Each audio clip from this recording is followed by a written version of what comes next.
What's up, guys? Mr. Nose Hoops back today with another video, and today we are talking about the breaking trade that happened over the weekend. Right as I released, of course, my prediction video for the standings. Very inconvenient, NBA. Come on now. But don't forget to leave a like, comment, subscribe. We are at 909 subs. The road to 1K is right there, boys. Let's get there. Share this with a friend. Now let's get right into it. So the trade straight up was basically Cat for Julius Randle, Donte DiVincenzo, and a first-round pick from the Detroit Pistons that we know for a fact that will never see the light of day for the Minnesota Timberwolves.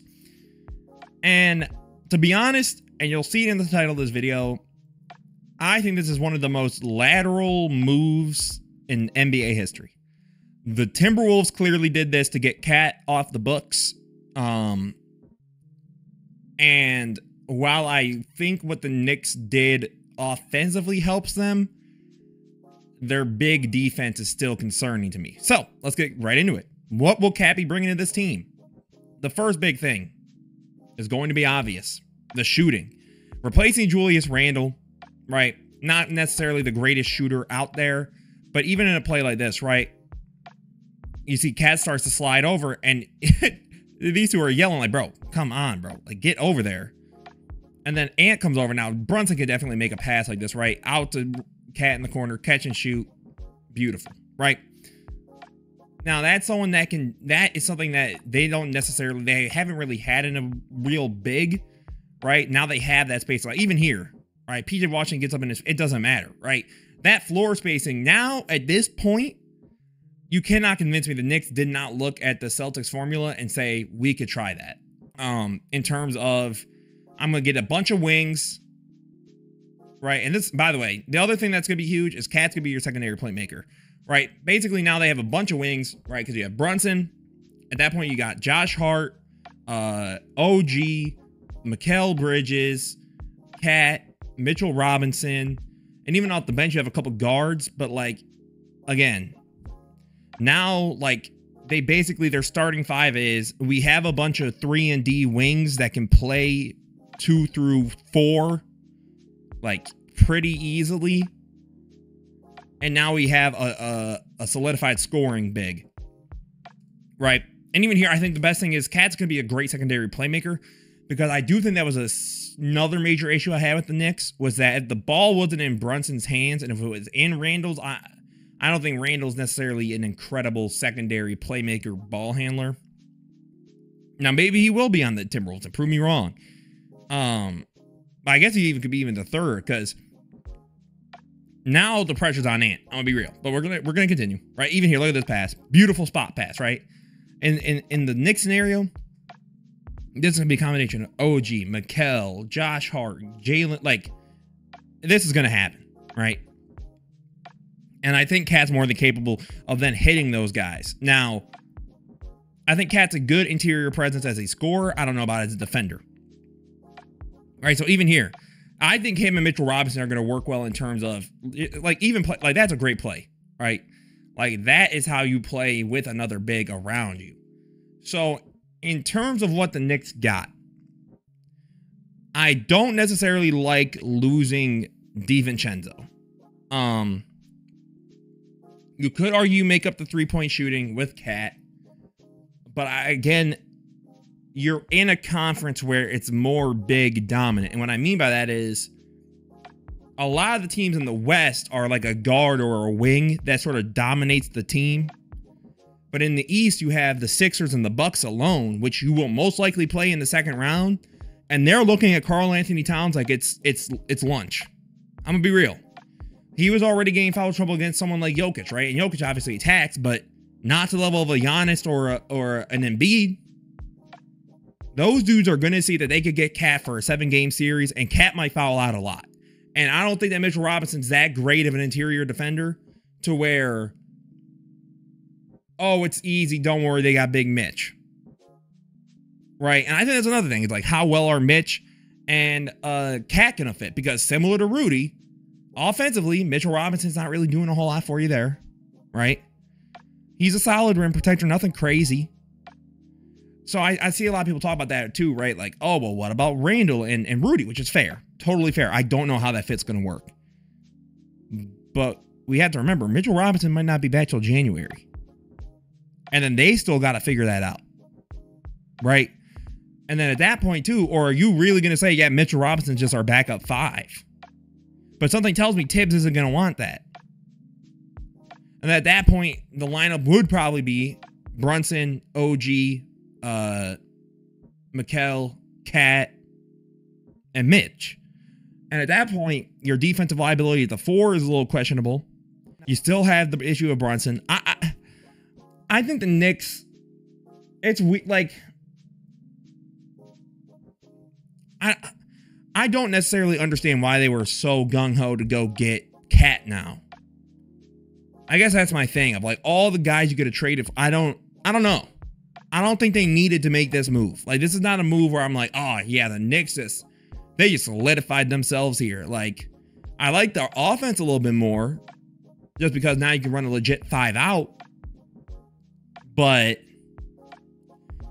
I'm hard pressed because their defensive issues at the big position are still very daunting to me.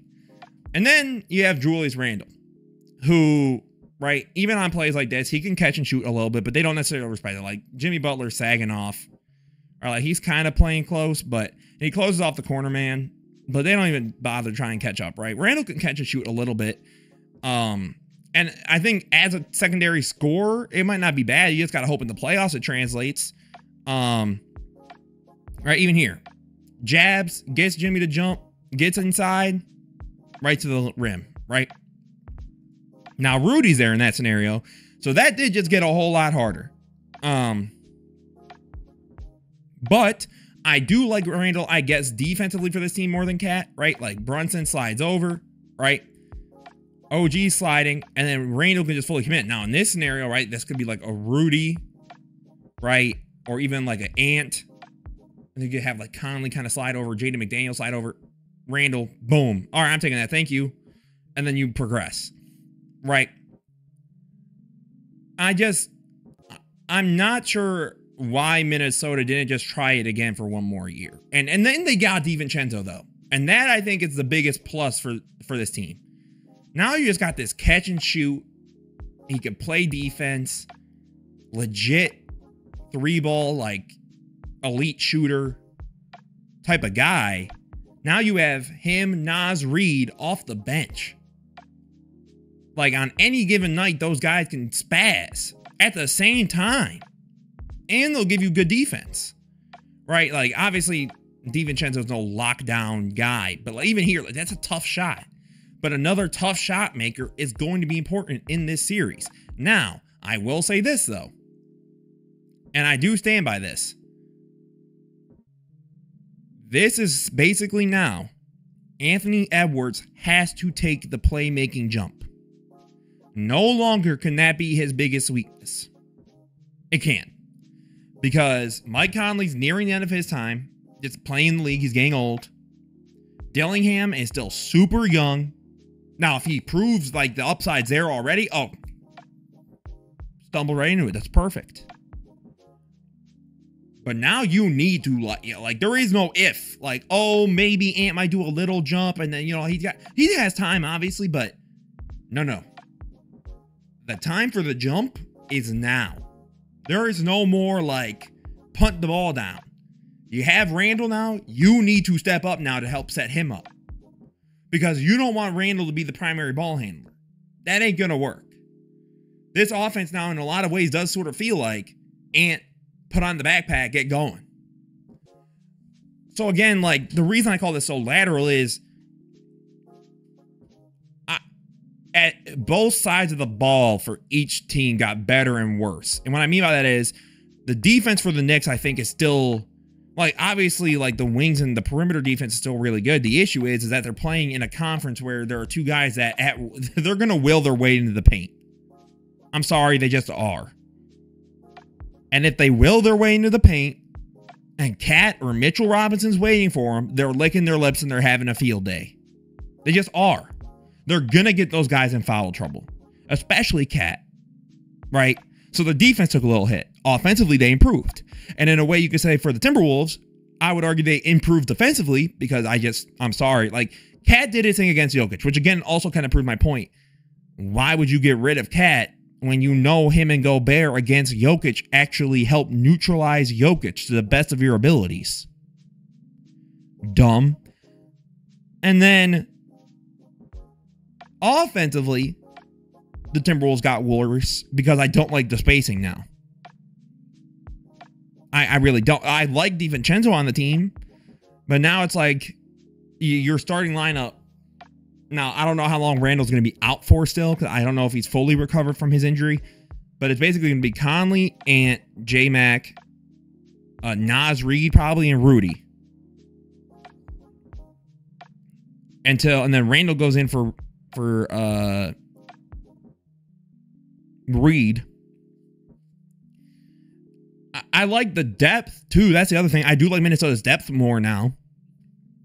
At this point, the Knicks have put all their chips on the table in this starting five. And hoping that Miles McBride can continue to upward trajectory. Let me know what you guys think down below. I genuinely believe this is one of the more lateral moves I've seen in the NBA.